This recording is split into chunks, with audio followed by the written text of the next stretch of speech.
शादी के हंगामे जोरों शोरों पर थे। सभी अपनी अपनी तैयारियों में लगे हुए थे और जिनकी शादी हो रही है वो खुश हैं या नहीं इस बात को जानने की किसी ने कोशिश नहीं की थी। जो जानते थे वो मुंह पर चुप के कुफल बांधे हुए थे। जैसे जैसे दिन करीब आ रहे थे इनकी फिक्री और सोचें मजीद परेशान और उलझ रही थी। कोई खुश, कोई मजबूर और कोई सिर्फ दिखावे के लिए सब कुछ बेदिली से कर रहा था। इतनी शॉपिंग कर ली थी फिर भी कोई ना कोई काम निकला था। ये रह गया वो रह गया, ना खत्म होने वाला काम थे। सुबह सबने नाश्ता किया था और जैन को शॉपिंग के लिए इनके साथ भेज दिया था।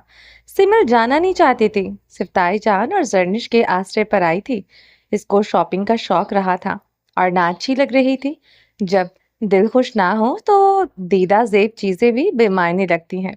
कुछ ऐसा ही हाल इसका भी था। वक़ार के आने की वजह से जो काम अधूरे रह गए थे, अब वो इन्हें मुकम्मल करने के लिए निकल गए थे। पारस ने जाने से मना कर दिया। जाना तो वह आज भी नहीं चाहता था। संडे था तो दादा जान के कहने पर वो इनके साथ आ गया था, वरना इसे पारस खुद बात करनी थी और फिर से इनके साथ आना पड़ा और बाकी का काम उसने आने पर डाल दिया था। दादा जान, चाचू और सारा आंटी के अलावा सभी शॉपिंग के लिए चले गए थे। मम्मा, ताई और बिनिशापी सुनार के पास चली गईं। बिनिशापी की पसंद की ज्वेलरी लेनी थी, इसलिए वो सुनार के हाथ चली गई। यार, कितना और वक्त लगाओगी एक ड्रेस का इंतखाब करने में? जरनिश जो काफी देर से रेशमी कपड़ों को देख रही थी और इसे सेलेक्ट करना मुश्किल लग रहा था। एक तो तुम लड़कियों को कोई चीज आसानी से पसंद ही नहीं आती। लगता है आज का सारा दिन सिर्फ ड्रेस के खरीदे जाएगा। हमें और भी काम है, सिर्फ एक यही काम नहीं जो इतनी आराम और सुकून से लगी हुई हो। जैन ने झुंझला कर कहा था। सिमल सिर्फ कपड़ों को देख रही थी, बेजारी और बेदिली से, और इसको खरीदने में कोई दिलचस्पी नहीं थी।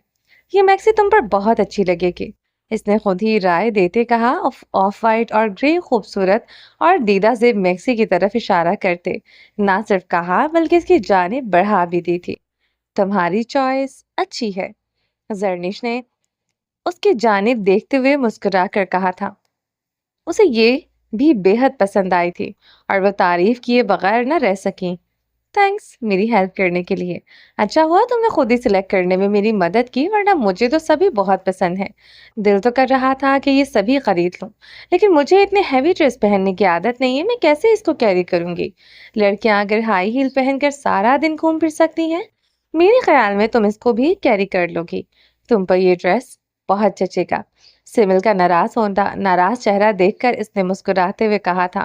वो बुरी नजरों से इसको घूरने लगी थी और अपना चेहरा दूसरी जानिब कर लिया। हाँ, वो तो है, इसने शौक होते कहा था। मेरी चॉइस हमेशा से अच्छी रही है। लोग कदर नहीं करते वो अलग बात है।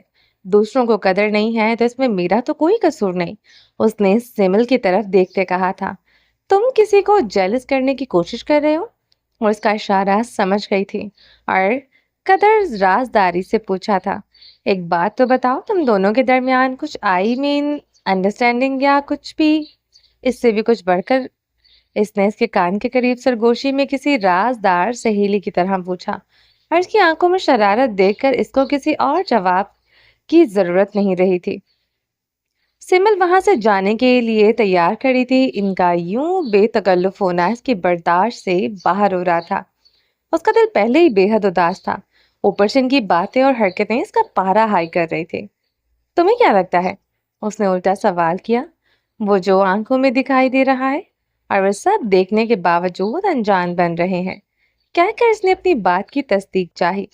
तुमने कुछ और खरीदना है तो खरीद लो, फिर बाद में चक्कर लगवाती फिरोगी, उसने बात बदलते कहा था। और देखकर वो सेमल की तरफ रहा था जो वहां से जाने के लिए तैयार खड़ी थी। बहुत सारी बातों को पूछने की जरूरत नहीं पड़ती, इंसान इनको देखकर समझ जाना चाहिए, कहकर सेमल के जाने पर क्या। तुम कहाँ जा रही हो? उसके पास आते इसकी तरफ देखते कहा था। इस बात पे नाराज होकर जा रही हो या तुम्हें मेरी हर बात बुरी लगती है? मुझे तुमसे तुम्हारे किसी बात से कोई फर्क नहीं पड़ता। तुम क्या करते हो और क्या नहीं, मेरी बला से, उसने रूंधी हुई आवाज में कहा था। लेकिन मुझे तुम्हारी हर बात और हर अंदाज से फर्क पड़ता है, उसने संजीदगी से कहा था। तुमने कुछ भी नहीं खरीदा, ऐसे ही जाने का इरादा है क्या? जब दिल ही ना चाह रहा हो तो फिर दिखावा करने का क्या फायदा? मुझे तुमसे कोई बात नहीं करनी और ना तुम्हें मेरे किसी काम से कोई फर्क पड़ना चाहिए। बहुत जल्द हमारे और तुम्हारे रास्ते अलग हो जाएंगे और ये सब बातें बेमानी और अहमकाना लगेगी। तुम इस बात से अनजान हो या मुझे बेवकूफ समझ रखा है? समझ तो और भी बहुत कुछ रहा हूँ। वो वक्त जल्द आएगा जो जो तुम आप कह रही हो तो ये सब बातें तुम्हें बेमानी लगेंगी। उसने पर यकीन होकर कहा था। तुम ऐसे ख्वाब क्यों दिखा रहे हो जिसकी ताबीर मुमकिन नहीं होती? नजर नहीं आ रही? मुमकिन तो अभी बहुत कुछ है। तुम अब कहो तो सब ठीक हो जाएगा। खैर, जो काम अभी जरूरी है वो ये कि तुम कोई अच्छा सा ड्रेस पसंद कर लो अपनी मर्जी का। यहाँ मेरी जिंदगी खराब हो रही है और तुम्हें ड्रेस की पड़ी है। इसने अफसोस से कहा था। शादी में ये सादा कपड़े पहनोगी बिल्कुल अच्छी नहीं लगोगी। मैं तुम्हें अपनी पसंद का ड्रेस लेकर देता हूँ, वो भी अपने पैसों से। इसे तुम मेरा गिफ्ट समझकर पहन लेना। मुझे लगता है घर में शादी और सब कामों के बोझ ने तुम्हारे दिमाग पर असर कर दिया है। मैं तुमसे क्या बात कर रही हूँ और तुम मुझे क्या जवाब दे रहे हो? मुझे नहीं चाहिए तुम्हारा कोई भी गिफ्ट। मैं इसे उठाकर बाहर फेंक दूंगी। बेहतर है इसको दो जो इसकी कदर करे। वहां जो इनसे पूछने आया था कि कितना और वक्त लगेगा, इनकी बातें सुनकर अपनी जगह रुक गया था। अपनी मौजूदगी का एहसास दिलाए बगैर फिर आगे बढ़ गया था। क्या हो गया है भाई, किस बात पर झगड़ा हो रहा है? जरनिश ने सिविल की जानिब देखते पूछा था। लड़ने झगड़ने को क्या रह गया है? तुम लोग शॉपिंग करो, मेरे सर में दर्द है। मैं नीचे गाड़ी में वेट करती हूँ तुम लोगों का। कहकर रुकी नहीं और तेजी से वहां से चल दी। और वो उसको देख कर रह गई थी। तुम स्टैंड क्यों नहीं लेते अगर वो खुश नहीं है? फिर सब इसके साथ जबरदस्ती कैसे कर सकते हैं? जरनिश ने हमदर्दी और दुख से कहा था। मैं तो तैयार हूँ, वो भी तो मेरा साथ दें। मैं हर एक बात से इससे बात करने को तैयार हूँ। इसने ही हथियार डाल दिए तो मैं एक तरफा कैसे सबको बना सकूंगा? तुम वहाज भाई से बात करो, उनका एतमाद में लो, वो तुम्हारी बात को समझेंगे। ये सब तो ठीक है। वो मेरी बात को समझेगा, मगर दादा जान और मामा को कौन समझाए जो अपनी बात को पत्थर पर लकीर समझते हैं? वो औलाद की खुशियां बर्बाद कर देंगे लेकिन अपने फैसले नहीं बदलेंगे। तुम कहो तो मैं पापा से बात करूं, वो सब हैंडल कर लेंगे। उसकी जानिब देखते कहा था और वो हमें सुकेर कर देखने लगा था। मैं पापा से बात करती हूँ, वो सबको मना लेंगे। वो बहुत मुख्तलिफ सोच रखते हैं, मेरे साथ बहुत फ्रेंडली और कोऑपरेटिव हैं। वो हमारे सिर्फ पापा नहीं बल्कि एक बेहतरीन दोस्त भी हैं। बजाय जज्बाती होने के वो पहले हमारी बात सुनेंगी। जो हमारे हक में बेहतर होगा वो ज़रूर करेंगी। वही हैं जो इस मसले का हल बहुत अच्छे से निकाल सकते हैं। पापा मेरी शादी पाकिस्तान में करना चाहते हैं, लेकिन उन्होंने इस बात के लिए मुझ पर अपना फैसला मुसल्लत नहीं करेंगी। उन्होंने अपनी ख्वाहिश का इजहार किया है। जब तक मेरी मर्जी नहीं होगी वो किसी भी लड़के के लिए हाँ नहीं कहेंगे। उन्होंने मुझसे वादा किया है, अगर ना भी करते फिर भी मुझे पूरा यकीन है कि वो मेरे बारे में कोई गलत फैसला नहीं करेंगे। इन्हें जो मुझ पर मान और भरोसा है, मैं कभी भी नहीं चाहूंगी कि मान और भरोसे में को ठेस पहुंचाऊं। वो मेरे लिए ऐसे शख्स का इंतखाब नहीं करेंगे जिसको मैं नापसंद करती हूँ, जिसके क्या कभी इसके साथ उसने फखर से होते कहा था। फखरपुर होते कहा, मुझे यही बातें चाचू की पसंद है और शायद बहुत सारी आदतें चाचू की मुझ में भी हैं, जिसका मवाजना अक्सर मवा मेरे साथ करती रहती हैं। मुझे भी ऐसा लगता है तुम थोड़ी डिफरेंट सोच और ख्यालात रखते हो। तुम्हें पता है अरसलान वहाँ अपनी क्लास वालों को पसंद करता है। ममा इस बात के लिए बिल्कुल राजी नहीं। वो किसी अंग्रेज लड़की को अपनी बहू बनाना नहीं चाहती, लेकिन वो दोनों आपस में एक दूसरे को बहुत पसंद करते हैं और वो है भी बहुत अच्छी और खूबसूरत। वो अरसलान के लिए अपना मजहब तब्दील करने को तैयार है और मम्मा को इस बात पर सबसे ज़्यादा एतराज़ है। आज वो मजहब तब्दील करेगी और कल को वो छोड़कर चली गई तो फिर इसकी बात का क्या एतबार है कि कल को वो दोबारा अपना मजहब अपना ले? आंटी की सोच और ख्यालात भी अपनी जगह दुरुस्त हैं। ऐसा भी तो हो सकता है इनके एतराज़ बेवजह नहीं। जैन ने कहा था और अरसलान भी वहां आ गया। वो ऐसी नहीं है। वो मुझसे बहुत मोहब्बत करती हैं। इसे अपने मजहब से वो लगाव नहीं है और ना वो इसके बारे में इतना जानती हैं। लेकिन मैंने जो इसको बताया है वो सच्चाई पर मबनी है और वो इस बात को समझती हैं। اس نے ہمارے مذہب کے بارے میں کافی تحقیق کی ہے اور وہ اس بات پر پورا یقین ہے کہ اسلام ہی سچا دین ہے۔ وہ میرے کہنے پر اتنا سب کچھ کر سکتی ہے اور میں اسے اس راستے پر لا کر تنہا کیسے چھوڑ سکتا ہوں؟ اور چاچو کیا کہتے ہیں؟ میں نے کہا نا، میرے پاپا بہت سپورٹ کرتے ہیں ہمیں، اور وہ ہمارے بارے میں کوئی غلط فیصلہ نہیں کریں گے۔ زرنش نے ارسلان کی طرف دیکھتے کہا تھا اور اس نے مسکراتے ہوئے ہاں میں سر ہلایا تھا کہ ایسا ہی ہے۔ اس کی تصویر میرے موبائل میں ہے، کہتے ہوئے اس لڑکی کی تصویر نکال کر دکھانے لگی تھی۔ بلا شبہ وہ انگریز خوبصورت لڑکی تھی اور ان کا کپل بہت اچھا لگ رہا تھا۔ وہ مزید کچھ دیر وہاں اپنے ادھورے کام کرتے رہے تھے اور پھر گھر کے لیے روانہ ہو گئے تھے۔ رات گئے وہ لوگ گھر پہنچے تھے۔ وہ فریش اپ ہونے کے لیے اپنے کمرے کی جانب چل دیا۔ پارس کے کمرے کے پاس سے گزرتے ہوئے وہ ایک پل کو رکا تھا۔ دروازہ کھلا ہوا تھا اور وہ رولنگ چیئر پر ٹیک لگائے آنکھیں موندے اس کی گود میں کوئی کھلی کتاب تھی۔ وہ اپنے ہاتھ میں پکڑے موبائل پر سانگ سننے میں منمک تھی۔ اس گیت کی آواز باہر تک آ رہی تھی، کتنی بار جوڑو گے تم، کتنی بار توڑو گے تم، کتنی بار لوٹو گے پھر کتنی بار چھوڑو گے تم، کبھی ٹہرو دو پل اس بستی میں، ذرا دیکھو سب خالی ہے میری ہستی میں، تو جدا ہو جا یا میرا ہو جا، مجھے مل جائے یا کہیں کھو جا، اس بے بسی میں جینا سکھا دے، جو زخم دے رہا ہے سینا سکھا دے، ناکام زندگی کو جینا سکھا دے۔ وہ سننے میں اتنی مگن تھی کہ کسی کے آنے کے احساس ہی نہیں ہوا تھا۔ پھر کسی کی نظروں کا احساس محسوس کرتے اس نے اپنی آنکھیں کھول دیں اور ارد گرد دیکھا تھا۔ وحاش بھی فوراً سے پیچھے ہو گیا تھا۔ وہاں کسی کے آنے کا گمان ہوا، جو ادھر آ رہا تھا کوئی وہاں آ رہا تھا، اور وہ نہیں چاہتا تھا اس کی یہاں موجودگی کسی کے ذہن میں نیگیٹو سوچ پیدا کرے۔ وہ مناسب موقع دے کر اس سے بات کرنا چاہتا تھا، اور دوسری جانب پارس خود اس سے بات کرنا چاہتی تھی۔ سارا دن وہ گھر پر نظر نہیں آیا۔ اب تو رات ہو چکی تھی۔ وہ پچھلے دنوں ہونے والے ان کی خوشگوار ملاقات اور اس کا رویے کے پیش نظر وہ اس سے بات کرنے کی اہل نہیں تھے۔ ان دونوں کے چاہنے کے باوجود ان کی بات نہ ہو سکی۔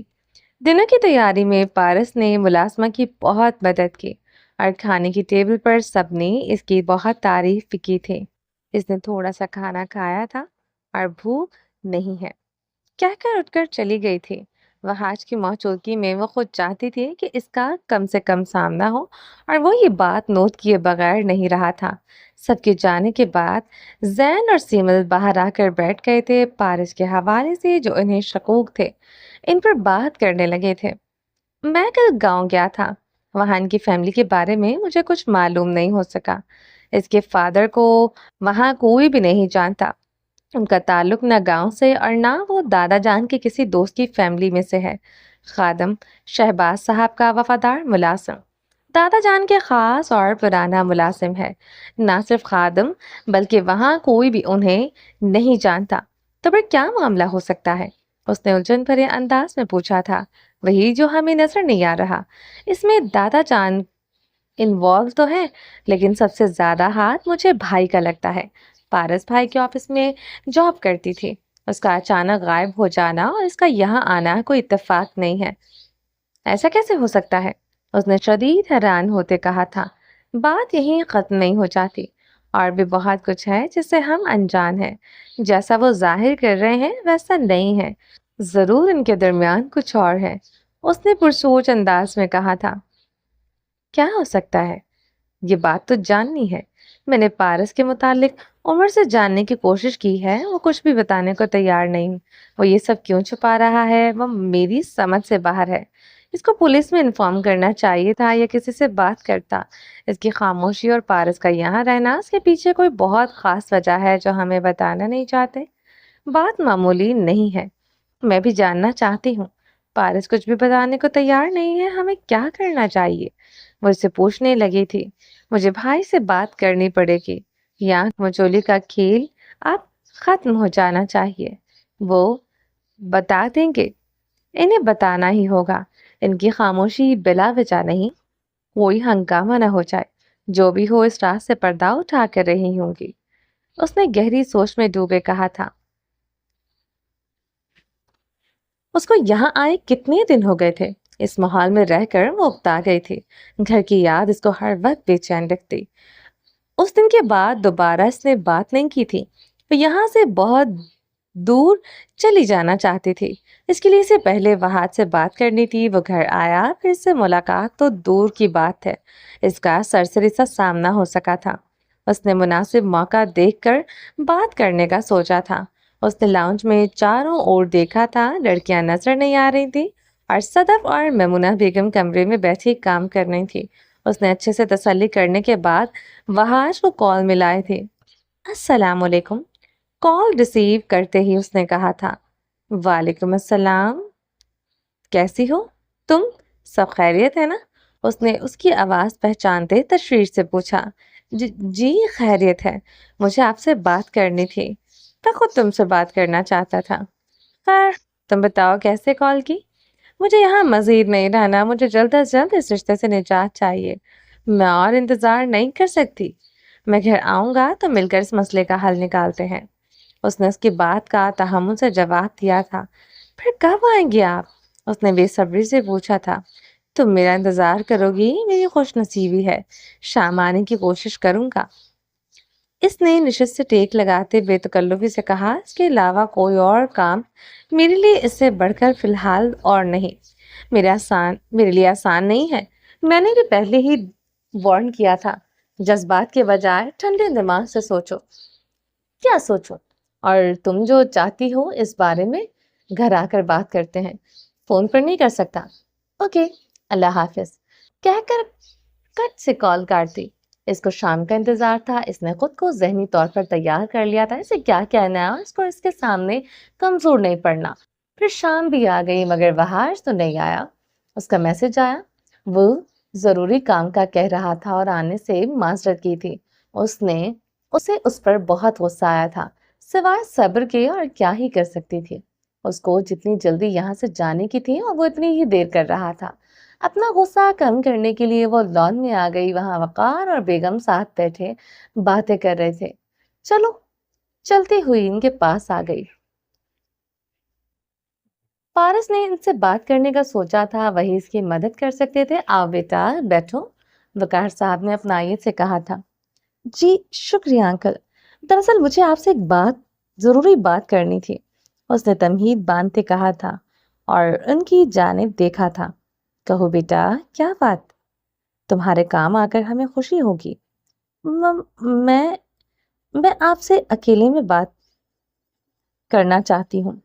उसने सारा बेगम की जानिब देखते हिचकिचाते बोली। वो बुरा ना माने इसकी बात का। वकार ने अपनी बेगम की जानिब देखा और बुरा सा मुंह बनाए वो उठकर चली गई।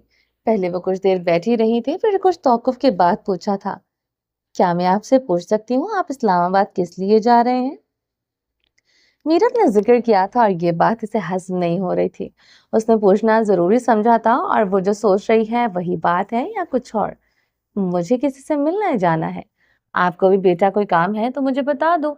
उन्होंने नरमी से पूछा। वो इसकी बात का मतलब नहीं समझे थे। उन्होंने नरमी से पूछा था, वो इसकी बात का मतलब नहीं समझे थे। क्या मैं जान सकती हूँ वो कौन है जिससे आप मिलना चाहते हैं? इनकी जाने मोहतात नजरों से देखते पूछा। मेरे कुछ जानने वाले हैं, इनसे ही मिलने जा रहा हूँ। उसके चेहरे के उतार चढ़ाव देख रहे थे। अगर मैं गलत नहीं हूँ तो क्या आप किसी सुरैया नामी खातून से मिलने जा रहे हैं? सुरैया इस नाम पर वो ठिठके थे और मुअत्तजब नजरों से इसे देखने लगे। आप कैसे जानती हो कि मैं सुरैया से मिलने जा रहा हूँ? इस बात का उन्होंने सिर्फ अपनी बेगम से जिक्र किया था। इसके अलावा किसी और को इस बारे में मालूम नहीं था। अगर वो पूछ रही थी तो ये बात इसके लिए हैरानगी से कम नहीं थी। उसके चेहरे की जानिब देखने लगे। उसके चेहरे में इसको एक नया चेहरा दिखाई दिया था। आप बेटा सुरैया को कैसे जानती हो? वो माँ है मेरी, और मैं नहीं जानूंगी तो और कौन जानेगा? बेटा, आप सच कह रही हैं? इन्हें अपने कानों पे यकीन नहीं आ रहा था। उन्होंने इसकी जानिब खोजती नजरों से देखा था, फिर उन्हें यकीन करने में देर नहीं लगी थी। जब हम पहली बार मिले मुझे लगा था कि मैं तुम्हें पहले भी कहीं और देख चुका हूँ। मैंने गहराई में जाने की कोशिश नहीं की थी। तुम्हारी यहाँ मौजूदगी का भी कभी तसव्वुर नहीं कर सकता, इसलिए तुम्हें पहचानने में गलती कर थी। तुम पारस हो, मेरी सुरैया की पारस? हैरत और खुशी के मिले जुले तासुरात से वो दोबारा पूछ रहे थे, और उसने इस बात में सर हिलाया। खुशगवार तासुरात लिए वो अपनी जगह से उठे थे। वो अपने साथ लगा दस्ते शफकत सर पर हाथ फेरा था। पारस बेटा, आप यहाँ पर? और बाकी सब कैसे हैं? सुरैया, और बाकी सब कैसे हैं? उमर और दादी जान भी ठीक है? और बाकी? उन्होंने तफक्कुर से पूछा था। और बाकी? इनकी जानिब देखा। बाकी सब उस दुनिया में नहीं रहे। एक कड़वा सच था जो उन्होंने देखा और सहा था। आपने कभी दोबारा पलट कर खबर ही नहीं दी। हम कितने अकेले हो गए थे, कितनी मुश्किल जिंदगी गुजारी, आपका अंदाजा नहीं है। पारस बेटा, ऐसे ना कहो। मैं 2-3 बार आया था पाकिस्तान, खास तौर पर तुम लोगों से मिलने। मैं चाहता था कि तुम लोगों को अपने साथ, या फिर किसी ऐसे मुल्क में जहां तुम लोग सुकून और अमन से रह सको। लेकिन जब मैं वापस आया तो मालूम हुआ कि तुम लोग वो जगह छोड़कर कहीं और शिफ्ट हो गए थे। मैंने आसपास के लोगों से पूछा, लेकिन कोई भी तसल्ली बख्श जवाब नहीं मिला। अब भी इसलिए मैं इतने दिन पहले यहाँ आया हूँ कि तुम लोगों के बारे में कुछ मालूमात मिल जाए और तुम लोगों को ढूंढ सकूं। बहुत अरसे बाद इसने माजी की तल्ख बातों से पर्दा उठाया था और कहना शुरू किया, पहले तो हमें माँ का डर और खदशात की समझ नहीं आती थी। ऐसी कौन सी बात है कि वो इतनी खौफजदा और घर से बाहर तक जाने से घबराती हैं। लेकिन वक्त गुजरने के साथ साथ ये बात ना सिर्फ हमें समझ आ गई, बल्कि अपनी आंखों से सब देख भी लिया था। वो लोग हाल से मासी की तरफ लौट गए थे। पापा वकार साहब के करीबी दोस्त हैं। वकार साहब ने इनकी पढ़ाई और दीगर मामलात में बहुत मदद की थी। जब ये सारा मामला दरपेश आया तो उन्होंने पहले इस मसले पर इन्हें से बात की। वकार के इस पर इतने एहसान थे। जब इसने पापा से अपनी परेशानी की वजह बताई, उन्होंने सोच विचार के बाद दोस्त होने के नाते उसकी मदद करने के लिए तैयार हो गया। दादी जान को मनाने के लिए उन्होंने सिर्फ इतना बताया कि सुरैया इनकी छोटी बहन है और वो इसकी शादी शहर में करना चाहता है। मामले की नजाकत को देखते उन्होंने कुछ सच और कुछ झूठ से काम लेते इनसे बात की तो वो पहले ही इसके एहसानों के बोझ तले दबे थे। कुछ शशोपंच के बाद वो भी राजी हो गई। सुरैया को राजदारी से अपने साथ ले आया। निकाह के बाद वो लोग इस्लामाबाद में शिफ्ट हो गए। वकार ने इनसे वादा किया था कि जैसे ही हालात कुछ बेहतर हुए, अब्बा जान का गुस्सा कम होगा तो इनके लिए मजीद बेहतर और वो जो कर सका वो जरूर करेगा। फिलहाल उसने उनके लिए एक जाती घर खरीद कर दिया था और दीगर अखराजात खुद उठाए। कुछ साल मजीद बीत गए थे। वकार अली तालीम के लिए इंग्लैंड चला गया। कई साल बाद जब वो वापस आया था, पारस 6 साल की थी और उमर 4 साल का था, और छोटा भाई गोद में था। इन्हें सेटल होने में भी वक्त दरकार था। उन्होंने मम्मा से वादा किया था कि वो बहुत जल्द इन्हें महफूज जगह या किसी दूसरे मुल्क में शिफ्ट कर देंगे। पारस और भाई बाकी रिश्तों के बारे में वो सवाल करती को टाल मटोल से काम लेते। मम्मा घर से कम निकला करती थी। ज्यादातर दादी या पापा घर की जरूरियात के लिए खुद जाते थे। उन्होंने वीकेंड पर तफरी के लिए जबरदस्ती अपने साथ मम्मा को भी ले आए थे। वो घर से बाहर पड़ोसियों के घर तक जाने से भी कतराती थी। उनकी जिद करने पर वो उनके साथ आ गई। वो सब अपनी मौज मस्ती में लगे हुए थे। मम्मा का डर जो हर वक्त इन्हें अपने हिसार में लिए रखता था, वो बिला वजह नहीं था। वो बुरा वक्त ही था जब वहां शहबाज साहब के आदमियों ने उन्हें देख लिया था। वो मम्मा को और मम्मा ने भी इन्हें पहचान लिया था। उन्होंने पापा और तीनों बच्चों को जो कुछ फासले पर थे देख लिया। पारस खेलती हुई दूसरे ग्रुप के बच्चों में शामिल हो गई थी। मम्मा ने घबराहट में पापा को अपना और इनके बारे में बताया। उन्होंने सबको फौरन ले जाने का कहा था। दोनों भाइयों को अपने साथ ले जाने का पापा से कहा और खुद पारस को लेने के लिए आगे बढ़े। इन दोनों की शक्लें आपस में बहुत मिलती जुलती थीं। बाकी सब में से इनकी पहचान करना बहुत आसान था। जब तक अपने साथियों को बुलाने गया तब तक वो सब अफरा तफरी में वहां से निकल गए थे। सब जल्दी से टैक्सी में सवार हुए थे। उनके नन्हे जहन समझने से आ रही थे कि ये सब क्या हो रहा है। मम्मा और पापा बार बार पीछे मुड़कर देख रहे थे और साथ में ड्राइवर को हिदायत दे रहे थे कि जल्दी करो। दादी की हालत भी गैर हो रही थी, वो भी सबकी तरह अनजान थी। इनके सवालों का जवाब देने का वक्त नहीं था इनके पास। उन्होंने गाड़ी की नंबर प्लेट देख ली थी, साकिब साकिब करके ताक़ुब करके वो किसी भी वक्त वहां पहुंच सकते थे। इस खौफ से इन्हें दोहरी मुश्किल से दो चार कर दिया था। घर का जरूरी सामान और अहम कागजात संभाले वहां से निकल गए थे। आसपास के पड़ोसियों ने पूछा तो उन्हें जरूरी काम का कहकर वहां से चल दिए। किसी नई और अनजान जगह पर शाम से रात और रात से सुबह हो गई। वो सफर में थे, इन्हें मालूम न था कि वो कहाँ जा रहे हैं, बस इतना जानते कि इनकी पहुंच से बहुत दूर चले जाना चाहते थे। इन सबके जहनों में कई सवालात थे जिनका जवाब वो चाहते थे। जैसे ही मुनासिब जगह का इंतजाम हो, उनको सर छुपाने को जगह मिल गई, छत तो मिल गई। भरपेट खाने की फिक्र सताने लगी थी। इनके पास इतने पैसे नहीं थे चंद दिन आराम कर सके। ऊपर से सबको असल कहानी मालूम हुई थी। दादी सर पकड़ कर बैठ गई। जिस बहू की वो तारीफ करती सांस न लेती थी, अब वो वही आंख में खटकने लगी। इस सब का जिम्मेदार मामा को ठहरा रही थी। मामा को इनकी बातों और अपने आंसू पहुंचते घर में इधर उधर चकराती फिरती थी। और पापा सारा दिन नौकरी की तलाश में।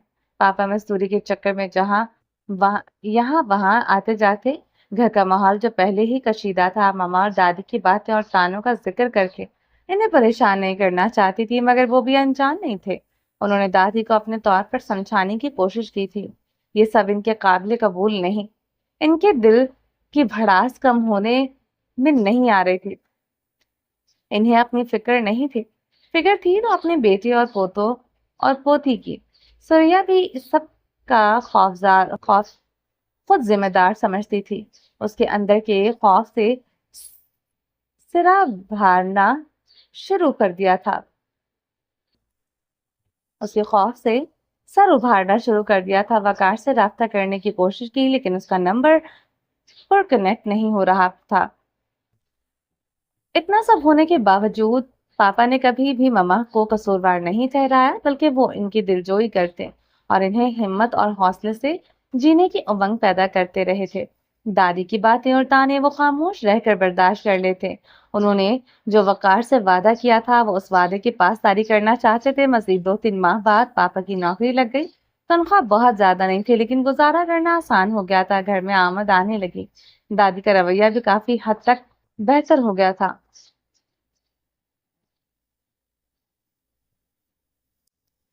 बच्चों को दोबारा स्कूल में दाखिल करवा दिया गया था। जिंदगी की गाड़ी को मामूल पर लाने में बहुत वक्त लगा था। मुआशी हालात को बेहतर करने में सालों लग गए थे, लेकिन इनके अंदर का खौफ और खदशात अपनी जगह थे। खौफ इन्हें हर वक्त अपने हिसार में लिए रखता, उन्हें अपनी जानों को बचाए एक दूसरे की फिक्र थी। वो लोग कॉलेज से यूनिवर्सिटी के दौर में आ गए। उन्होंने घर भी बदल लिया। पारस को किताबें लेनी थी, छोटे भाई को भी शौक चढ़ गया। मैं भी साथ में जाऊंगा, तो पापा ने इसको भी साथ में चलने का कह दिया था। पारस किताबें लेने बुक शॉप के अंदर चली गई थी और पापा इसकी जिद पर वहां रेडी से कुल्फी लेने के लिए चले गए। वो चलता कूदता फिर कुल्फी वाले के पास पहुंच गया था। इसने शॉप से देखा था। वो कुल्फी मिलने पर ललचाई नजरों से होंठों पर जुबान फेरता हुआ पकड़ रहा था। और पापा पैसे पकड़ा रहे थे। अपने भाई की हरकत देखकर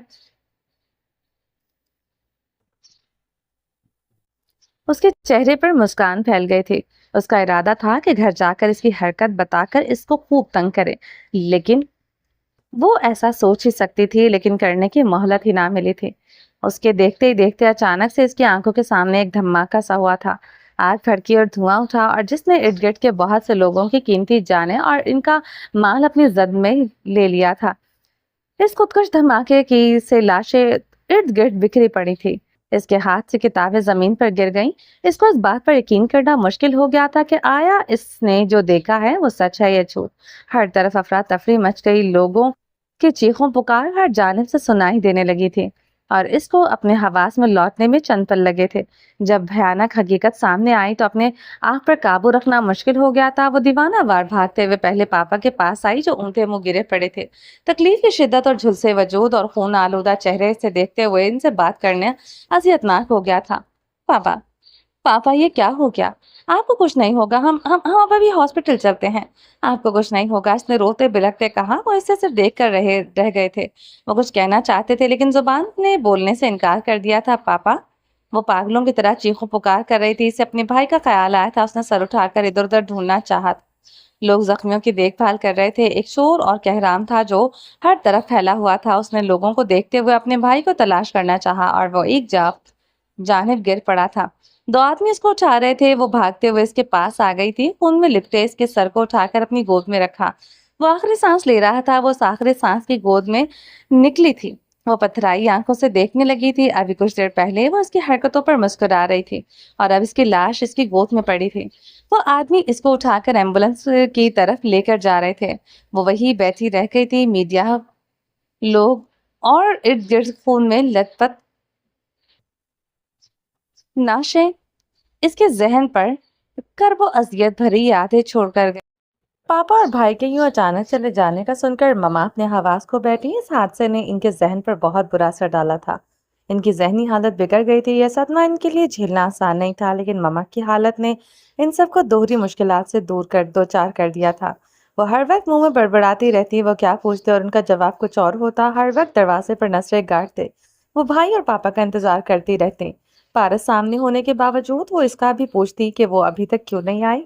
عمر کو بار بار کال ملانے کا کہتی کہ کہیں ان کے ساتھ کوئی حادثہ نہ پیش آ گیا ہو یا پھر ابا جان نے انہیں پکڑ لیا ہو۔ اگر انہوں نے پکڑ لیا تو وہ جان سے مار دیں گے، ہمیں بھی ڈھونڈ لے گا اور گاؤں میں سب لوگوں کے سامنے ہمیں گولیاں مار دیں گے۔ میں کیسے دیکھوں گی یہ سب؟ اگر وہ ہمیں ڈھونڈ لیں گے تو میں کہوں گی سب سے پہلے وہ مجھے مار دیں۔ ان کا کوئی قصور نہیں۔ میں اپنی آنکھوں کے سامنے کسی کو مرتے نہیں دیکھ سکتی، اس لیے پہلے مجھے ہی مار دیں۔ میرے بچوں کو چھوڑ دیں، ان کا کیا قصور ہے؟ اس طرح کی بہت سی باتیں وہ اپنے آپ سے اور ان سے کرتی رہتی تھی۔ انہیں کھانے پینے کا ہوش نہیں تھا۔ وہ کھانا کھلاتے، یاد کروانے کی کوشش کرتے تو وہ باتیں دہراتی رہتی۔ ان کی آنکھوں میں جو خوف اور ڈر سالوں سے ان کے اندر موجود تھے اب وہ باہر آنا نکل آیا تھا۔ ایسے میں ہمیں اپنی ماما کی بے بسی پر رونا آتا تھا۔ وہ غیر ارادی طور پر ہمیں شہباز صاحب اور ان کی فیملی کے دلوں میں نفرت اور غصہ پیدا ہو گیا تھا۔ کبھی دل چاہتا کہ میں خود ان کے پاس جاؤں اور انہیں دکھاؤں کہ ان کے ڈر اور خوف کی وجہ سے ہمارا سکھ چین کھو گیا ہے۔ میری ماں دنیا سے بیگانہ ہو کر رہ گئی ہے۔ ہم لوگ در بدر کی ٹھوکریں کھانے پر مجبور ہو گئے ہیں۔ سب کے ذمہ دار وہ لوگ ہیں جن کی وجہ سے ہم آج اس مقام پر پہنچے ہیں۔ پاپا کے انشورنس سے جو تھوڑی بہت رقم ملی تھی وہ گھر کے اخراجات کو زیادہ عرصے تک نہ چلا سکے۔ گھر کے اخراجات کو پورا کرنا دل کرتے کا کام تھا۔ ہماری ادھوری تعلیم، گھر کے نہ ختم ہونے والے اخراجات اور ماما کی ذہنی ٹینشن نے ہم سب کو ہلا کر رکھ دیا تھا۔ سمجھ میں نہیں آ رہا تھا کہ کیا کریں اور کیا نہ۔ ماما کا علاج کروانا دور کی بات تھی، 2 وقت کی روٹی کھانا مشکل ہو گئی تھی۔ ایسے میں ہم دونوں بہن بھائیوں کے نئے حالات سے نمٹنے کی ٹھان لی تھی۔ پارس ایک نجی اسکول میں پڑھانے لگی اور شام کو بچوں کو ٹیوشن دیتی، اور عمر ایک دکان پر ایسا سیلز مین جاب کرنے لگا تھا۔ رات کو جو وقت ملتا وہ اپنی تعلیم کے لیے وقف کر دیتے۔ عمر نے دل میں یہ ارادہ کر لیا تھا کہ دیگر شعبوں میں جانے کے بجائے وہ پولیس فورس جوائن کرے گا۔ وقت آنے پر ان سے ضرور حساب لے گا۔ اس کام میں دادی اور میں نے بھرپور ساتھ دیا تھا۔ دادی ایک روایتی ساس نہیں تھی، حالات نے انہیں کٹھور بنا دیا تھا۔ اس حادثے کے بعد وہ ہمارا اور بھی خیال رکھنے لگیں اور وہ اپنی ہمت سے بڑھ کر کام کر رہی تھی۔ ماما کا خیال رکھتی اور گھر کا کام بھی وہ خود کرتی۔ ہم نے جتنی بھی کوشش اور محنت کی لیکن اتنی رقم جمع نہ کر سکے کہ ماما کا مناسب اور اچھا علاج کروا سکتے۔ حالات نے ہمیں سخت مزاج بنا دیا تھا۔ ہم نے انہیں اپنے بارے میں بتانے کی بہت کوشش کی لیکن وہ حال کی طرف لوٹنا ہی نہیں چاہتی تھی اور اپنے ماسی میں ہی ہو گئی۔ اتنا کہ ہمیں اور جن کی یاد کرتی اور جن کے انتظار میں نظریں دروازے پر لگی رہتی، ان کے پاس چلی گئی۔ شاید وہ انہیں زیادہ عزیز تھے اور ہم سامنے ہوتے ہوئے بھی نظر نہیں آئے۔ کچھ عرصہ ہم وہاں اس محلے میں رہے تھے۔ اس شہر کو چھوڑنے کے بعد ایک بار ہم اپنے گھر گئے تھے۔ ہمیں کچھ ضروری سامان اور کاغذات چاہیے تھے۔ ہم نے اپنی ہمسائی اور بیسٹ فرینڈ کو خود پر گزرا वो खड़ा वक्त और मौजूदा हालत के बारे में बताया था। फिर इसने बताया था कि इनके अचानक से चले जाने के बाद कई लोग वहां आते और इनके बारे में इस तरह तरह के सवालात करते। इसकी दोस्त ने वादा किया कि वो इनके बारे में किसी को कुछ नहीं बताएंगे। फिर हम वो मोहल्ला वो शहर छोड़कर बेहतर रोजगार और तालीम के लिए यहाँ आ गए। हमें नहीं मालूम था कि मामा का खौफ और जिन लोगों की वो बात करती हैं वो कौन है। बस इतना जानते थे कि वो हमें पहचानते हैं और हम इनके बारे में कुछ नहीं जानते। वो कहाँ रहते हैं और क्या करते हैं। फिर यहाँ जॉब मिलने इसके बाद होने वाले हादसे के बारे में इन्हें बताया और इसने जानबूझकर वहाज को मजबूर कर दिया कि वो इसके साथ निकाह करे। वो देखना चाहते थे आखिर ये क्या कर सकते हैं और अना में कहाँ तक जा सकते हैं, लेकिन वो जो सोच रही थी इसे वो बहुत मुख्तलिफ निकले। यहाँ के हालात घर वालों के ख्यालात अक्सर मुख्तलिफ थे।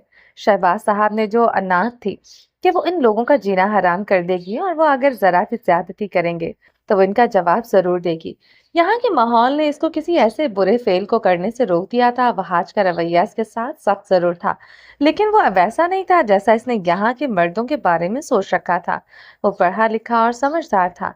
इसने उसका इंतखाब बिला वजह नहीं किया था। जितना अरसा इसके साथ काम किया इतना तो वो जान गई थी वो जैसा भी है, लेकिन वो उसके साथ कोई जाहिलाना या सतही सोच के मर्दों की तरह रवैया अख्तियार नहीं करेगा। जानबूझकर अपनी नफ्स काटने की कोशिश की ताकि वो उसको मजबूर कर सके कि वो जो कह रही है वो करे। इसे अपनी जान इनकी वजह से जाया करने का कोई इरादा नहीं था। वो सिर्फ डराना चाहती थी, अपनी बात मनवाने पर मजबूर करना चाहती थी और वो इसमें कामयाब भी हो गई थी। उसको एक मजबूत सहारे के बलबूते पर अपनी बात मनवाना चाहती थी। अगर ऐसा न करती तो वो उन्हें ब्लैकमेल तो कर सकती थी। इसके दिल में जो इनके लिए मनफी ख्यालात थे इनसे निमटने के लिए इसने ये कदम उठाया था। ऐसा करके वो दादी और उमर की जान बचाना चाहती थी। अपने वादे की पासदारी करते कहीं वो गैरत के नाम पर इन्हें नुकसान न पहुंचाते। शायद ऐसा कर भी गुजरते अगर इन्हें बहुत देर से मालूम ना होता कि जिनको वो ढूंढ रहे हैं वो तो कब से इस फानी दुनिया से चले गए। उसने सर्द आह खारिज करते हुए वकार साहब की तरफ देखा था। वो तकलीफ और हैसियत से ये सब सुन रहे थे। उनकी आंखों में नमी जमा होकर बहने लगी थी, जिसको उन्होंने रोकने की भी कोशिश नहीं की। वो क्या सोच कर आए थे और क्या हो गया था। उन्होंने पारस को अपने साथ लगाकर तसल्ली दी थी। मैं आ गया हूँ, तुम लोगों के साथ नाइंसाफी नहीं होने दूंगा। मुझे इस बात का सारी जिंदगी अफसोस रहेगा कि मैं तुम्हें न ढूंढ सका और ना तुम लोगों की कोई मदद कर सका। मैं तो अपनी बहन की अच्छी जिंदगी का ख्वाहिशमंद था। मुझे क्या मालूम था कि जिंदगी तुम लोगों के लिए कितनी मुश्किल हो जाएगी। उन्होंने कुछ तौकुफ के बाद कहा था, आप बस इतना कीजिए, मेरी मदद करें, यहाँ से निकाल दें। मुझे यहाँ नहीं रहना, यहाँ मुझे घुटन होती है। मैं जल्दी यहाँ से चली जाना चाहती हूँ। उसने आंसू साफ करते हुए उनकी तरफ देखते कहा था, जो बेहतर हुआ वही करेंगे। मैं तुम्हारे साथ हूँ, खुद को अकेले मत समझना। मैं कल भी तुम लोगों के साथ था और आज भी हूँ। उन्होंने यकीन दहानी करवाते कहा था, माजी में क्या सही काम को गलत तरीके से किया था, इसका खुमियाजा तुम सब भुगतना है। अब मजीद नहीं, आज जो भी करें, लेकिन मुझे यहाँ से निकाल दें। मैं यहाँ नहीं रह सकती। और मुझे इस बात का यकीन दिलाते हैं कि वो मेरी दादी और भाई को कुछ नहीं कहेंगे।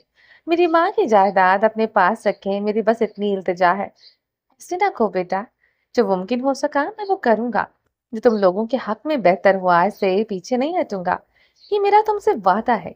वो लोग अपनी बातों में और मासी में इतने खोए हुए थे कि इन्हें शहबाज साहब की आमद का पता नहीं चला और वो उनकी आखिरी बातें सुन चुके थे। उनका नफरत और गुस्से से बुरा हाल हो रहा था कि ये आखिर ये लड़की इतनी हिम्मत हमदर्दियां क्यों समेट रही है। उन्होंने करीब आते ही तहक्कुम भरी आवाज में पूछा था, क्या पटियां पढ़ा रही है ये लड़की। इनके यूं कहने पर उन्होंने मुड़कर देखा था। वो सख्त तेवरों से उन्हें देख रहे थे। कुछ पल के लिए इनको समझ न आई कि इनकी बात का क्या जवाब थे। पारस इनसे ये तवक्को कर सकती थी कि इसने कोई जवाब नहीं दिया। अब्बाजान, हम यूं ही इधर उधर की बातें कर रहे थे। मैं इसकी फैमिली के बारे में पूछ रहा था और कोई खास बात नहीं की। वकार साहब ने बात को संभालते कहा था और साथ में इशारा किया था कि तुम यहाँ से जाओ। हमने तुम्हें पहले भी कहा था बेटा, तुम्हें इन कामों में उलझने की कोई जरूरत नहीं है और इस लड़की की बातों में मत आना। ये कहती कुछ है और करती कुछ है। हम बेहतर जानते हैं हमें क्या करना है। उन्होंने एक अचटती नजर इस पर डालकर बातें करते कहा था। पारस अपने सपाट अंदाज में तेजी से अंदर की जानिब बढ़ गई थी। यही इसके लिए मुनासिब था। वकार साहब इसको देख कर रह गए थे। पुष्पन की नजरें महसूस कर सकती थी और वह इस वक्त इसका इनके सामने से चले जाना ही बेहतर था।